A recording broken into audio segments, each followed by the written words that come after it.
All right, we'll talk about angel investing 101 because it's pretty much the beginning. So, what comes between family, friends, and fools? Money and serious venture capital? And the answer is angel funding. So, early stage ecosystem is pretty interesting now. Everybody is moving towards the seed end of the spectrum. It used to be we had this space pretty much to ourselves, and there was a big gap, and we filled it. Now it's being seen as a very attractive proposition for a lot of the VCs to at least participate in, even if not their mainstream. So we'll talk about that, about the angel investing sweet spot, if there is one, the private capital journey more generally, and then we'll move on to specifically the Sydney Angels process, which includes risk education and risk management. And we stress not risk elimination. And we'll have time, hopefully, for some Q&A. So, what makes an angel investor tick? Who are they? How do they behave? Importantly, understand the difference between being an active and a passive investor, and what some of the drivers, giving back, sharing of knowledge, staying connected, fun, can't eliminate fun, and learning, and really the satisfaction that comes from being a mentor, a therapist, a coach, sometimes a giver of tough love. So that's sort of what I think, certainly what motivates me and most of my colleagues. It's about having a diverse portfolio, including, we used to call them moonshots. I think we have to call them Mars shots now. Anyway, where are these angels? How do you find them? And how do they work? This is a pretty crowded slide. You might need to put your face right up to the screen to see it. But essentially, it shows the amazing breadth of this ecosystem. And I've just shown there, this is a slide from Artege, as is the next one. Basically, you've got working spaces, you've got accelerators and incubators, and you've got government and industry groups. So that's sort of, and you've got hybrids, and you've got different people focus on different things. That gives you a bit of a feel for what's out there. And a lot of the co-working spaces effectively trade space for equity. So there's a whole range of ways of working with them. And then you've got overlaid on all of that, you've got the angel groups, including us, and you've equity crowdfunding, which is much more recent. When we started up, virtually you didn't have any crowdfunding, and the law really didn't allow for it. Then you've got early seed and early stage venture capital, which is really, again, a more recent thing where they're trying to move into the seed space. Then you've got the more conventional late stage venture capital, which is they've traditionally been around for your Series A, Series B, and beyond. And then the corporate venture capital funds, usually looking to invest in startups that have some nexus with the business of the corporation. So NAB Ventures, for example, is looking for startups that would have something of use to NAB. Telstra, obviously something connected with comms technology. So you get the idea with those. Then you've got venture debt, strictly speaking, not equity, but it can work in conjunction with equity. It's what the sharks on Shark Tank seem to be very fond of these days. They lend you some money so that you pay them back, and they end up having a free investment, which is not really risk capital, I would have thought. But anyway, um, then you have conferences and events, which is again source of capital, and you've got the media who often sponsor particular events, Tech 23, things like that.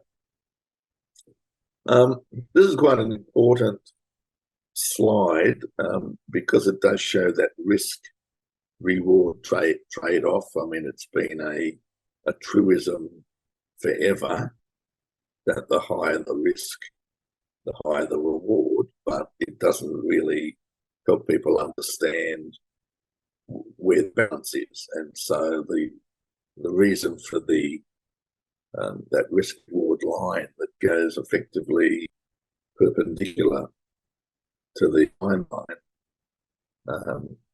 is to show that at the seed end, whilst you've got the theoretical possibility of, say, 20 times your investment back, or more than that, it's at a very high risk. And so what we say to people, don't be beguiled by that number. Whilst you've got the potential for 20x or better, and the risk is extremely high. So any investments, only one might give you that sort of return. Another one might give you just your money back. And the other 8, you'll lose the whole lot. So you need to have a pretty big appetite for losing a lot of money. And the 1 in 10 statistic, it's a bit like tossing a coin. We all know there's a 50-50 probability of getting heads or tails, but you might have enough times. They might all be heads or all be tails. So the 50-50 statistic is over a lot of flows, average out over a long period. So you could be lucky. Your very first investment is a beauty. Good luck to you. You could be unlucky, and you lose your 20 investments in a row before you get one that gives you good return. So again, be very wary of this kind of seed area to invest in. And generally, I say to people when I interview prospective members, basically, don't invest any money that you're going to need in the next 10 years. It might take that long to get it back, if you get it back. So be prepared to lose it, and if you don't lose it, don't commit it. In a time frame less than 10 years. That's sort of where we're at. So, as I say, you need to have a pretty healthy risk appetite to play in this space. How has it evolved? A little bit, as I referred to before. So if you go back to when we kicked off in 2008, you basically had angels, you had a little bit of government assistance, which obviously wasn't equity investment.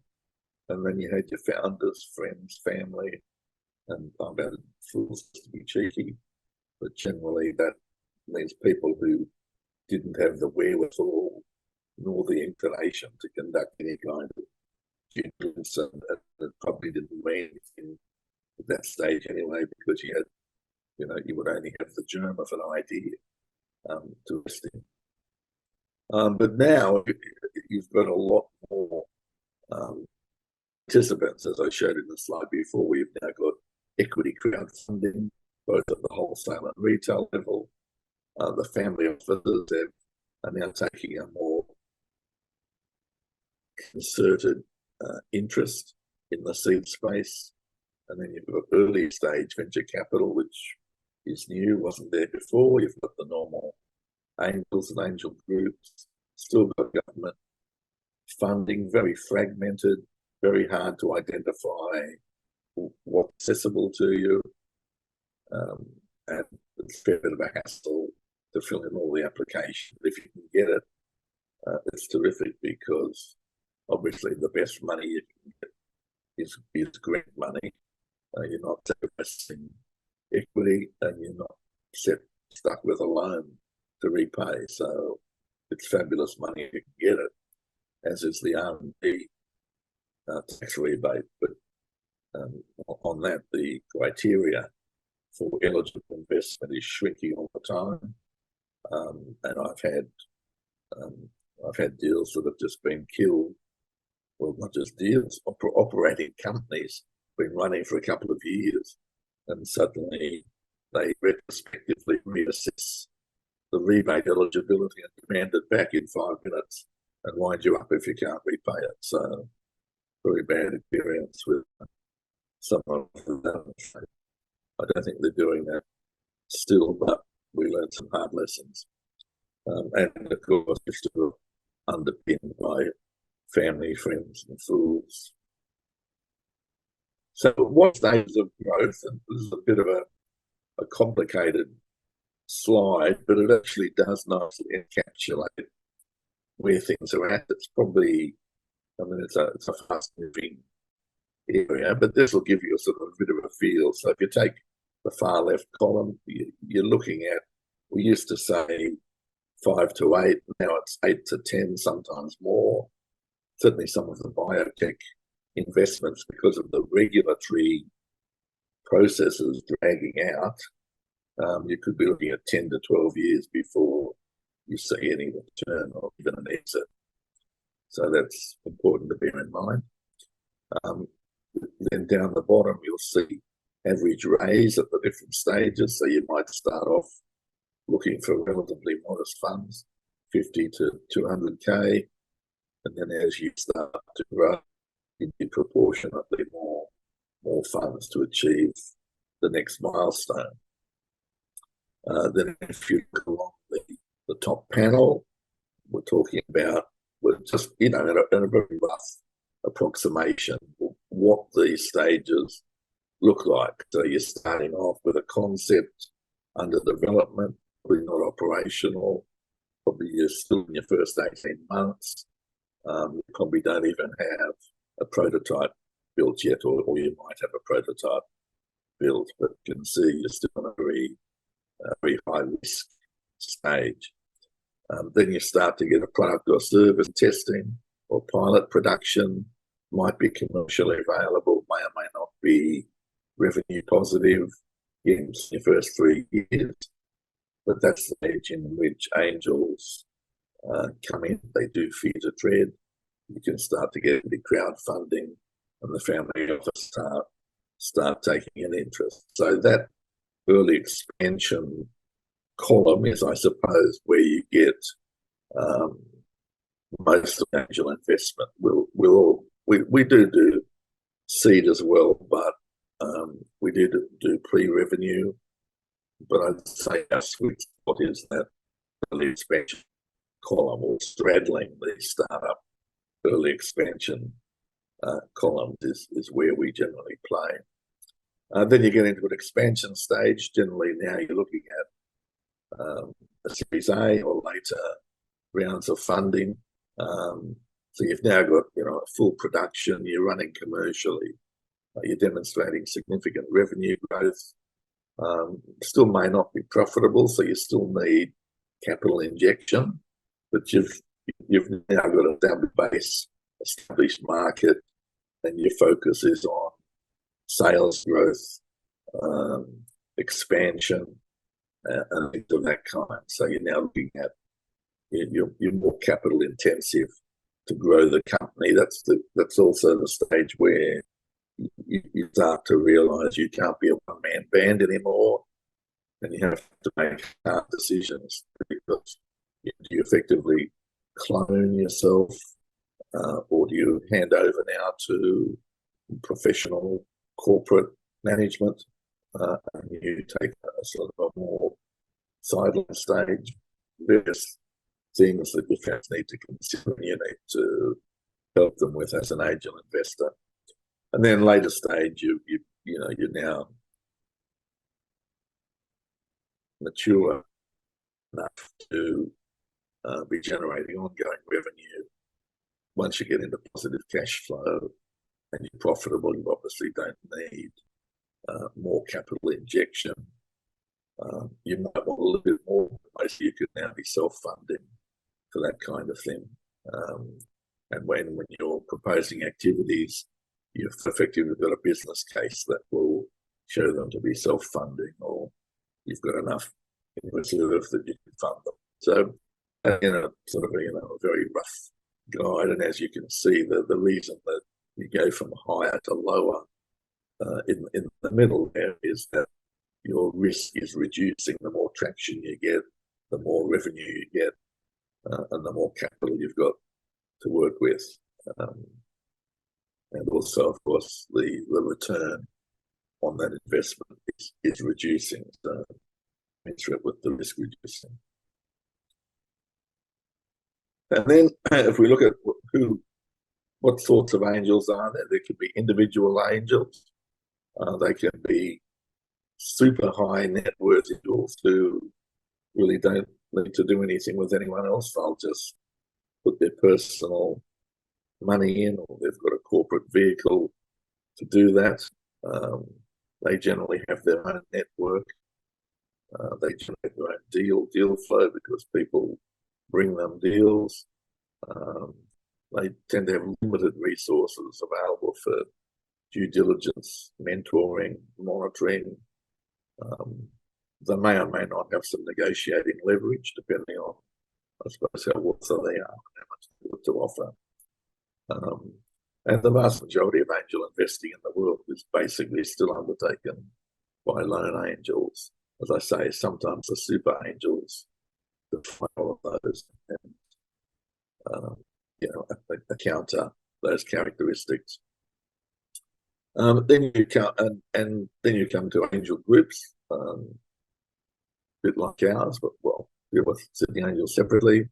So we've got a large business network, we've got a large deal flow, and in our model, the individual investors work collaboratively. So what we do is team-based investing. So you're still individual investments, but you get the benefit of the Sydney Angels deal flow, the team due diligence. You can negotiate as a group. You can combine capabilities and networks. So you really get a lot of synergies by operating within a group, and there's a lot of angel groups, as you saw from the earlier slide. Now, most cap cities in Australia and even regional cities have angel groups. Angel groups form, and sometimes even in the bigger cities there are different angel groups even in the same city. And then you come to our angel group. We are probably the largest angel group in Australia. We've got roughly 100 high net worth individuals. And what we have, which is unusual, is a sidecar fund. We've had 2 so far. The third is about to start in the new year. Essentially, what a sidecar fund is, it's like a stage venture, but instead of them sitting back and choosing investments, they essentially just match dollar for dollar what Sydney Angel members have invested. With a few criteria to be met, but so the beauty of that is effectively we can double the number of deals we invest in, or alternatively, for any given deal, we can effectively double the amount our members are able to invest. So it's a really very, very good arrangement, and well accepted in the marketplace now. And more people are seeking to try and imitate that kind of arrangement in various ways. As I mentioned, we were established in 2008. We've got what we call disciplined team-based investment process.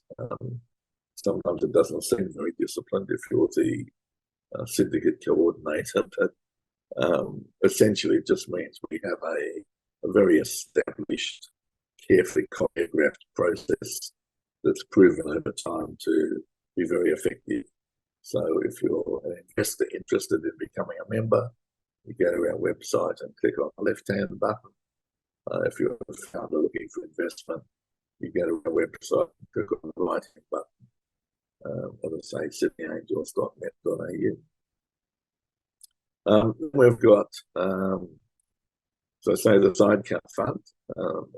So the sort of people who invest in the sidecar fund are essentially people who've got who are very time poor. So they tend to be probably professionals, say lawyers, accountants, doctors, people like that who can't do the hands-on smart side of being an angel investor, where you not just provide the cash but provide mentoring and guidance and help problem solving.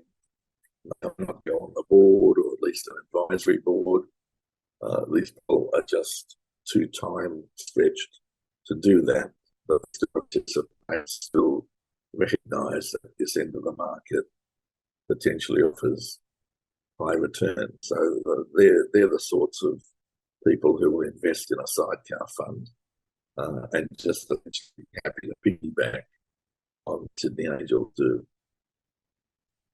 The important point about those funds is that the returns are tax-free, and these days that's a pretty attractive proposition. I'll often say, what do we invest in? And I think each member of Sydney Angels probably has their own sort of pet areas to invest in, but as a group, we simply assess every deal on its merits, and we have quite a diverse mix of members. Some of them are from science background, some from a commercial background, some from a higher education background. As you see on the right there, they're the different areas that many of our members come from. Some have made their money in that area. Some have simply built it up over time. So we have a great age diversity as well. We have some people who as well as some of us who've simply semi-retired and now enjoy playing in this space. They can be different business models, and they can be consumer to consumer, business to consumer, business to business. They can be product design. They can be software as a service, very popular now because it's easy to scale and there's not a high distribution cost. So that's why those are popular developments. But we invest in biotech, new drugs. Again, it just depends on what you like, but we certainly don't have a closed mind. We tend not to do the social impact investing. I mean, lots of others do that, and we leave that to them. And of course, our members are always free to do that of their own volition. But we generally don't focus on social impact investing. It generally doesn't give you the highest monetary return anyway, but still, if you're altruistic and you want to, there's certainly interest for that. So we have 6 cycles a year. We generally have 6 to 8 new investments a year, plus 10, 15 follow-on investments. So remember, our initial investment is just the beginning, and you need to leave yourself some space, some money in the bank to follow on. Because if you don't follow on a bit like in the poker, you get diluted, and effectively you can be outplayed. You can't invest anymore after your initial funding, because the value of your shares will be proportionately lower.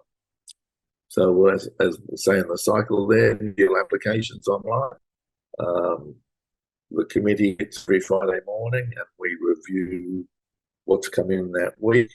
We filter out those that are effectively not going to make it, keep the other in the loop, and then at the end of the cycle we choose 6 of those we've had. So generally 6 out of probably between 70 and 80 that we've had in that cycle. They go through to a deal screening meeting, which is effectively in person, although that can be on Zoom. And we choose the top 3 out of those 6 to go to a members meeting. And then the members present at that meeting will decide which of those 3 they'd like to invest in. They then form a syndicate around that deal. And then our investment process kicks off with due diligence and various other stages until they invest. And yes, we're now closer to probably 95 invests. So we've done quite a few in the last year since that diagram was updated. Typically raising their first professional round after family and friends, 600 to 800,000 is probably their average raise. We provide, say, 200 to 300,000 of that, and often you'll get co-investors. They could be other angel groups, they could be crowdfunding, could be previous investors. It's been reasonably consistent for many years. We get to the end of 2023, but you can see it from the progress bars.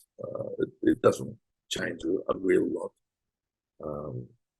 2022, the sidecar fund, the second sidecar fund had been fully expended, and we don't have the third one in place yet. So that's why the sidecar fund is not shown on that graph, on that bar. We are pretty rich in filtering out deals that we think aren't going to make it, or when we say aren't going to make it, I think the usual thing is they're not ready. They're either too early, they've not progressed much beyond an idea, or the marketplace is too crowded, there are Me Too. So obviously to get chosen as one of 6 out of 70, 80 or more that we see, you have to have something that stands out. If you do get to that stage, we give lots of advice, and by the time you get to the members meeting, you've certainly got up to them every chance in investment. The deal screening criteria are pretty important, and for those of you who are looking to obtain angel investment, these are the key areas we look at. So we look at market, which is your target customers, size, growth, competition, go-to-market strategy. Basically, you want to get a credible business plan with credible milestones and credible funding needs. If you come and say, I want $1 million, and we say, well, what do you want to use it for? You say, I'm not sure, I just want $1 million. You can see that's not a credible business plan. Product or service, so what is the type of business? The performance, how do you differentiate yourself from competitors? What's the intellectual property have you got? What's the value proposition? Particular secret sauce. So what are you doing differently from anyone else? What inspired you? What makes you think anyone even wants it? They're the sorts of things we look at there. And the team, what are their skills? What's their credibility, experience, credibility, commitment, credibility, balance, credibility. Did I mention credibility? Don't just put up buzzwords that people come in and say the exit is an IPO, or the global addressable market, or we have no competition, because you don't have credibility coming in and saying that. What are the terms? So how much do they want? Is the valuation sensible? Don't come with something an accountant that's calculated based on something they read in a book. It's general nonsense. What's the time to exit? What's the potential return? The likely dilution? Who are the key people, and what are the risks of leaving or dying or something else? Did I mention credibility? I mean, again, I know it's a little bit, I've shown it, but to me, if you come with anything that's not credible, you're not going to get anyone's money. I mean, you have to be believable, and you have to be able to demonstrate that what you're saying is based on sound consideration and market research. You have to show you know your market, what research you've done to make you think anyone wants what you've invented or what you've come up with, that you put together a team that's got a good blend of experience and skills. So all those areas are pretty important to address in any pitch. So essentially, we're looking at pre-revenue and early revenue startups, ideally with a working prototype or something that can be demonstrated. Um, and these are the broad criteria that we look for. So we're basically looking at pre and post revenue startups with high growth potential. That's large market opportunities. We look at all kinds of industries and technologies, ideally a working prototype, but it depends on what it is that you've got. We do look for ownership of core intellectual property, so software or patents or something that shows that big players are not just going to come in and steal what you've got and copy it and run away with it. Although we've said patents there, that's not the case. Trade secrets are actually much better than patents in probably 75% of cases, and patents cost a lot anyway.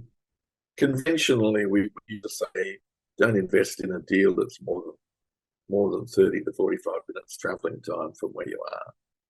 That was pre-COVID. These days with Zoom, as you can see with what we're doing today, easy to chat to your founders and have a perfectly effective meeting with them about anything. So that geographical constraint isn't anywhere near as strict as it used to be. Ideally, same time zone is still more convenient. Those not to invest outside my time zone.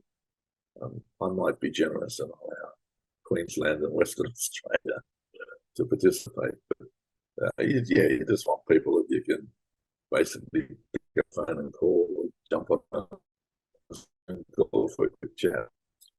People are generally looking to raise, as I say, between 100,000 and $1 million. That includes co-investment. A realistic valuation is important because we want to have something to add value to and to give us some headspace. We're looking at pre-money in the range of 1 to 4 million, and probably even a little bit lower than that would be fine. Above that is also fine, but you'd have to have a pretty compelling proposition to be able to offer us 10-20% equity would be reasonably normal. Pre-money average valuation of the last 5 years around the 3.5 million mark. As you can see, for 10-20% equity, we're looking at 350 to 700,000 of investment for that. And as I look later stage or exceptional startups, there's always exceptions, so it will be unusual, but we don't close the door. Lots of applications are welcome. As I say, we only have 6 cycles a year, but we don't charge fees for applying. There are no charges. So we only ask you to bear with us because all of our members are volunteers. They're not paid research staff or investment analysts. We do our own thing in our own time. So that's the quid pro quo for not charging you anything. But if you get our money, it's as good a money as ever. So here's a reasonably complicated diagram. You'll be able to get copies of all of this when Siobhan sends out the link to the video.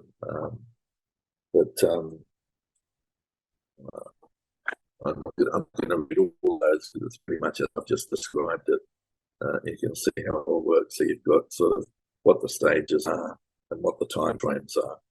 You're generally looking at 6 to 8 weeks between when you present at a members meeting and when you get the term sheet signed and then get some cash. So, but it can be half that time or triple that time, depending on how the due diligence is going, how much information you provide. What are some pitfalls for angels? Generally being over eager for their first investment. If you put too much in your first investment and then the deal comes back for some follow-on round, you've basically left yourself with no money, you pay to play. or you'll end up with dilution. Don't invest with your heart, because you'll end up doing a poor or no due diligence. Suggest you don't invest outside your domain expertise. I mean, sometimes people will, if there's members of the syndicate who understand it. Some people will sort of trust their fellow investors. We recommend not investing in any technology that you don't understand or have the capability of understanding. Don't accept high valuations, because you'll end up with not enough equity for the risk. As we said, geographic distance can leave you out of touch. Zoom has eliminated that, but I still think time zone's important. Be careful before you think you don't need any lawyer to look over the terms. I mean, are a lawyer terrific? You might not want a lawyer, even though we say a lawyer that acts for themselves as a full client. There are law firms that we work with that are very familiar with what are the standard things to put in a term sheet. But again, being a member of Sydney Angels, we give you template term sheets and things that'll stood the test of time. So sometimes using them does mean you don't necessarily need a full legal review. But over-allocate your funds. Don't fail to diversify, even if you've got a pet area. I said at the beginning, don't use funds you're going to need in less than 10 years. And then, oddly enough, overanalyze and become decisive. You are dealing in a super high-risk area. And whilst we like to think it is, it's generally no more scientific than studying the form for a racehorse. So you're ultimately taking a punt, frankly, albeit what we like to think is a more educated punt, and one where we're teaching you risk management, certainly not risk elimination. And again, just to focus on that, angel investing is risky. It's a bit of maths and a bit of magic, really. 70% of all venture exits are at a loss. I say 80%. 10% account for 85% of your returns. And the average would be, say, a 2.5x if you average it over, say, 20 investments. But really, one or two will provide your real return. One or two, you might get money back, and the rest you'll do your toes. So watch out. Having a diverse portfolio is really the key to it. So there's just a few logos, names of a number of the startups we've invested in. Some have now become household names. Excuse me. Some are, less well known, but in very niche areas. If we can get those. So in terms of total funds raised, here are some of the larger ones. So Atomo Diagnostics, which is basically a lab test on a stick, a bit like a pregnancy test kit, but for AIDS, for example. They now funded by the World Health Organization to do AIDS testing in all around African countries. We don't have access to pathology labs, so they effectively control the pathology on a stick, and obviously had a significant impact on the spread of AIDS in those countries. So they're very popular. And GoGo was a taxi app, came into the market before Uber. Uber moved in and trashed everybody. So they've moved into some more niche areas of corporate transport and things like that. So they do the Qantas Crew transport, for example, and they've got big corporate accounts who can have guests and things, travel in cabs. Clarity Pharmaceuticals with really solved the holy grail of cure for leukemia, breast cancer, prostate cancer, and some others. They're just in the final stages of the last human clinical trials. So they're going to just go gangbusters once they get the freedom to market the product. The US Food and Drug Administration has given them fast passes on a lot of their regulatory requirements because the global need for the product is so high. They're fast tracking them to get them to market as quickly as possible. So that'll be spectacular. The market, even at the time they launched on the stock exchange, they offered over 50 extra returns to their early investors. So that was a pretty good result. I believe there's some others there to look at. So basically, we've had about 31 of our investments have raised over $2 million. In later rounds, 9 of them have raised over $20 million. So some of them, as you can see, have gone on to some pretty spectacular fundraising and market success. 6 have created very significant exit or liquidity events for members who are early investors. So again, you can see names there: Collaborate, J-Ride, Atomo, and Clarity I've spoken about. Ortra was quite amazing.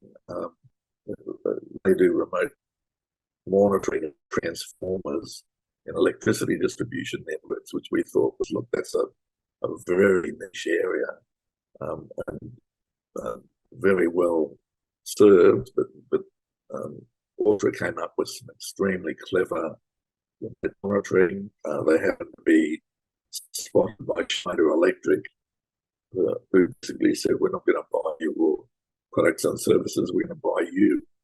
And they said, we just want you because we need this technology for our network. So they literally made an offer. The multiple was only 4.3x, but it was in less than 2 years. So that gave you a pretty phenomenal rate of return of 91%. So again, a very spectacular exit that was only a couple of years ago. So again, very successful. So we've invested 36 million into 84 early stage startups. As I said earlier, that's now about 95. And the number's probably now over 38 million. So we're going gangbusters. I'll pause there because I want to leave time for questions. And we've only got about 10 minutes left. So let me stop screen sharing and I can talk to you all. So if you want to ask a question, just go down to your reaction button and raise your hand, and I can call on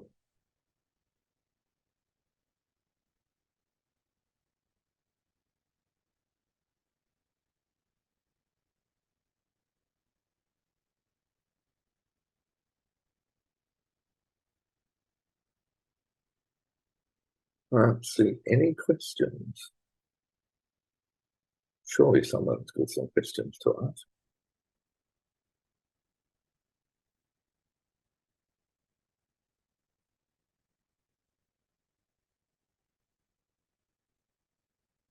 If no question, what about comments?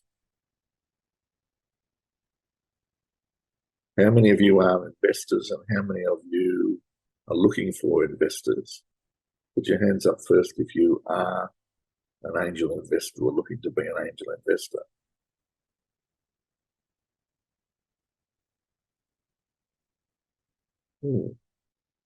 Right. How many of you are looking for funding from angel investors? There we go. Joyce, you got a question? Not a question. Just want to say thank you, Phil. I recently joined the Senior Angel and I was a quiet observer in the last deal screening meeting. just want to say thank you as I watched how we score the six pitches, what kind of questions we consider when assessing the feasibility from both technical point of view and like a funding request point of view. So learned a lot and appreciate this session as well, which is a more thorough view on the angel investing. So just want to say thank you. I'll have a closer look on the slides later on. I'm sure there's a lot I need to learn to pick up on the journey, given I'm only on my third weeks. But look forward to the future catch-ups and learning sessions from all the pioneers in this world. Oh, look, that's fabulous. Look, thanks, Joyce, for those comments, and a big welcome to Sydney Angels. I know your partner's also a member, so it's fabulous having both of you. Yes, I'm so jealous. Various studies he has been involved, and a lot of fascinating stories I've heard. Yeah, actually, I do have a question. One motivation for me to join Sydney Angel is to learn how to do due diligence better. Because as investor, I don't want to be just passively listen to whatever GP tells you to invest. As a very scientific person, I want to get involved in the due diligence process as well. And I know Sydney Angel is famous for doing very thorough due diligence on that. So I'm just wondering what's the best way to get myself started to get involved in due diligence? What's the best way to contribute? Keep an eye on the workshops we run. So we've got a workshop specifically on due diligence and how to run different kinds of due diligence depending on the nature of the startup. And of course, also sit in on, don't be afraid to kind of sit in on syndicate meetings and go through the due diligence with people on areas that you're familiar with, just to see how it works. So you can do dummy runs. You don't have to invest. You can just go along for the ride and learn how it works. So you can do all of those things. Thanks, Shay. Understand you have to leave. Answer to Oliver was Autra, A-U-T-R-A. It's the one that was acquired by Schneider Electric, A-U-T-R-A, Autra. Cool. I'll keep an eye on the Sydney Angel website. I know there's when I can find all the events. You get emails from Siobhan when things are going to be on. And of course, you'll hear about the members' meetings and things. Between the two of you, you should get plenty of notice of what we've got running. But I mean, on top of that, you can talk to any member of the committee anytime about anything. So you're always free to give me a ring anytime you like. I'm happy to chat to you about anything to do with angel investing. That's so kind of you, Hugh. Thank you for that. Joyce, I'll send you links to the recorded videos as well so that you have that to review. Yes, sure. I'm so sorry I missed the term sheet workshop yesterday by Rachel. I got a clash. Is that also recorded somewhere? I can have a look. Awesome. Thank you. That's it for me. Yeah. Anyone else? Hi, Phil. Hi, Clara. Hi, thank you for your presentation. Welcome. So sorry, I joined the meeting a bit late. I'm not sure. So it's the first time I heard about your organization, and I would like to learn more about what you do. And also, I'm currently working on a medical device with my co-founder, who is also on the call. And we would like to understand from angel investors' perspective, what's your view on hardware? Because I've been told that if you have a product that's both software and hardware, that especially in the healthcare industry, that's going to take quite a while to get TGA approval. And a lot of investors, they probably prefer quick ROI, whereas for medical device, sometimes it could take up to 3 to 4 years. So I understand what's the investor's point of view. Yeah, so it's true that the regulatory environment for any med tech is pretty tough. 3 to 5 years is optimistic these days. You're looking at more like 5 to 8 years, and the rigor that the regulators bring to bear is very high. So it's not something you undertake lightheartedly. So we've had one that we've been running for probably about 3 years. We thought they were going to get an FDA fast track, and they've just been told, no, they're not. And they've virtually had to abandon their whole business plan and say, look, we'll just find people who can use our technology and we'll license it. And we won't be able to do what we wanted to do because the regulatory requirement is just so rigorous that we can't get enough funding to last 5 or 8 years with no revenue. So that's the sort of problem you face. So look, you get angel investors like myself who love med tech, depending on what area it's in and things like that. What area are you in? What's the invention? What have you got? So we have a device that help people to address chronic pain. So it's electrotherapy, similar to TENS machine, but it's autonomous. So currently the TENS machines out there, or the conventional ones, the big brands ones, they are quite hard to configure, especially for users without a medical background. It's a lot of trial and error. So what we are doing is to make the whole process autonomous. So the device can actually detect your level of pain and adjust the settings for you. Oh, okay. And does that include any acupuncture or? It's not like acupuncture, so it's electrotherapy. So you can put the electrodes anywhere. Yes, pads. That's right. Yes, it's wireless and connect to your. Oh, okay. Yeah. Okay. Oh, that's neat. Yeah. So we do have a prototype actually, but the thing is, when we pitch to our investors, I think they would prefer that we have hardware go to the market quickly, but then I don't think that's possible unless we make something that's. Well, I can only encourage you to put in an application to Sydney Angels and put in your application that I referred you, because it sounds pretty good to me. It's certainly worth a look. Okay. Go to the website, click on apply, and fill in all the details.